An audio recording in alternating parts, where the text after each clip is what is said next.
ప్రకృతి వ్యవసాయం చేద్దాం, భూమిని ఆరోగ్యంగా ఉంచుదాం. పల్నాడు జిల్లా ప్రాజెక్టు మేనేజర్ కె అమలకుమారి. ప్రభుత్వం ప్రతిష్టాత్మకంగా చేపట్టినటువంటి పెట్టుబడి లేని ప్రకృతి వ్యవసాయం సాగు చేయడం వలన భూమి సారవంతంగా ఉండి ప్రధాన పంటకు కావలసిన సూక్ష్మ పోషకాలు అభివృద్ధి చెంది పంట ఆరోగ్యంగా ఉండి ఖర్చులు తగ్గి రైతులు అధిక దిగుబడులు ఆదాయం పొందవచ్చని పల్నాడు జిల్లా ప్రాజెక్టు మేనేజర్ కె అమలకుమారి అన్నారు.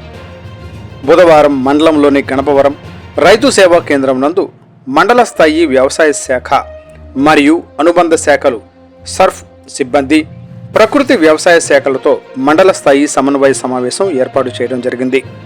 ఈ సందర్భంగా పల్నాడు జిల్లా ప్రాజెక్టు మేనేజర్ కె అమలకుమారి మాట్లాడుతూ, ప్రస్తుతం కాల పరిస్థితుల ప్రకారం క్రిమిసంహారాలు వాడటం వల్ల భూమి క్షీణించిపోయి రసాయన పంట ఉత్పత్తులు తినడం వలన మానవ జీవకోటికి ప్రమాదంగా మారిందని, ఈ తరుణంలో మనం భూమిని కాపాడుకునేందుకు రైతులందరూ ప్రకృతి వ్యవసాయం సాగు విధానమే శరణ్యంగా మారిందని ఆమె తెలిపారు.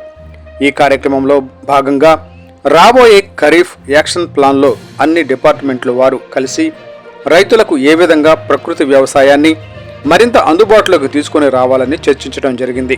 అలాగే ముఖ్యంగా నవధాన్యాలు సాగు భూమికి ఎంతో బాగు అంటూ మార్చి, ఏప్రిల్, మే మాసాలలో రైతులందరూ PMDS పద్ధతిని అవలంబించి వారి పొలాలు సాగు చేయాలని పిలుపునిచ్చారు.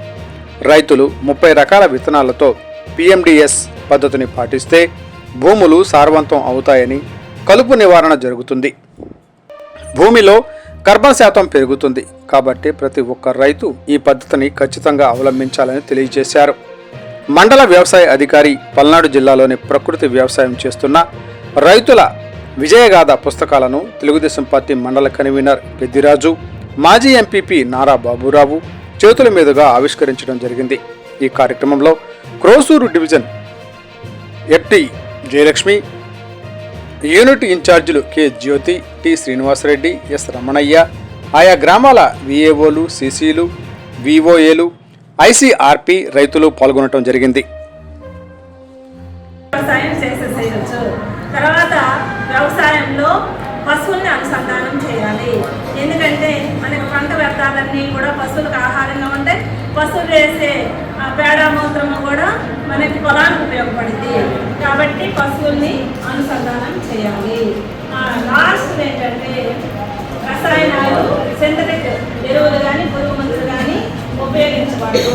ఈ పై పద్ధతులన్నీ చేసినప్పుడు ఎవరైతే PMDS వేసి అట్లాగే మనకి డైవర్సిటీ పాటించి పశువులను అనుసంధానం చేసి జీవ ఉత్పాదకాన్ని ఉపయోగించి మినిమం టిలేజ్ చేసి మొక్కల యొక్క ఆకులతో కషాయాలు తయారు చేసి ఈ కషాయాలతో పురుగులు కంట్రోల్ చేసి ఈ విధమైన స్టెప్స్ తీసుకుంటారో వాళ్ళు చివరిగా ప్రకృతి వ్యవసాయంలో రసాయన పురుగు మందులు, ఎరువులు లేకుండా చేసే అవకాశం ఉంది. కాబట్టి ప్రతి ఒక్క VAA, ప్రతి ఒక్క VOA, అట్లాగే యానిమేటర్స్ కానీ, CCలు వీళ్ళందరూ కూడా ఈ ప్రకృతి వ్యవసాయాన్ని ప్రోత్సహించడం కోసం మనం ప్రజెంట్ సమ్మర్లో ఈ PMDS విత్తనాలు అనేవి తయారు చేసుకోవాలి. ఈ తయారు చేసుకోవడానికి వెలుగు నుంచి మనకి లోన్ ఇస్తారు ICRPలు లోన్ తీసుకొని, లేదా వివో యానిమేటర్స్ కానీ ఎవరు ఇంట్రెస్ట్ ఉంటే వాళ్ళు ఒక ఎంటర్ప్రెన్యూర్గా తయారయ్యి PMDS కిట్స్ తయారు చేస్తారు. ఇవి APCNF ఉన్న గ్రామాల్లో ప్రకృతి వ్యవసాయ సిబ్బంది తయారు చేస్తారు. లేని గ్రామాల్లో VAAలు, VHAలు ఇనిషియేషన్ తీసుకొని ఈ కిట్స్ తయారు చేసి రైతులకు ఇవ్వాలి. ఇన్ కేసు మీకు తయారు చేయడం అలవాటు లేదు కాబట్టి ఎవరైనా తయారు చేసిన మన సిబ్బంది NPM షాపుల ద్వారా, వివోల ద్వారా తయారు చేసి ఉంటే మీరు రైతులకి మోటివేట్ చేసి ప్రోత్సహించి వారికి ఇప్పించాలి.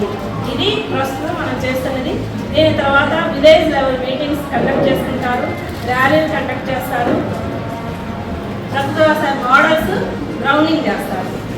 దీంతో మనకి డోర్ టు డోర్ సర్వే చేస్తారు. ఆ సర్వే చేసినాక వచ్చిన లిస్ట్లో ఎవరైతే ప్రకృతి వ్యవసాయం చేస్తున్నారో, ఎవరు చేయట్లేదు, ఎవరు కెమికల్, ఎవరు C1 పార్షల్, ఇవన్నీ వచ్చిన తర్వాత ఆ లిస్టు సోషల్ ఆడిట్ కోసం రైతు సేవా కేంద్రాల్లో డిస్ప్లే చేసి ఆ లిస్టులో ఇది కరెక్టా కాదా అని VAAలందరూ కూడా ఈ లిస్ట్ ఉంది, ఇంతమంది ప్రకృతి వ్యవసాయం, ఇంతమంది కెమికల్ వ్యవసాయం చేస్తున్నారు.